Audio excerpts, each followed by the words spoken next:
नमस्कार मित्रांनो, तर मी साहिल देशमुख. तुम्हाला माहितीच आपण एक सिरीज चालू केलेली आहे. माणगाव तालुक्यामध्ये आपल्याला प्रत्येक गाव कॅप्चर करायचं आहे. तर तेच मी आज आलेलो आहे निजामपूर विभागातील साखलेवाडी गावामध्ये.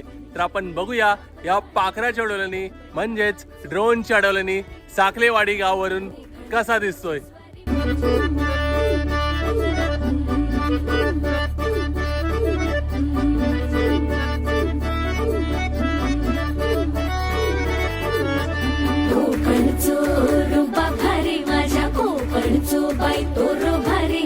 दिसते भारी गणपतीची स्वारी अन आला धाडस मामाच्या घरी. मालवण चिपळूण सावंतवाडी माझ्या कोकण गावांचो दिमाग भारी.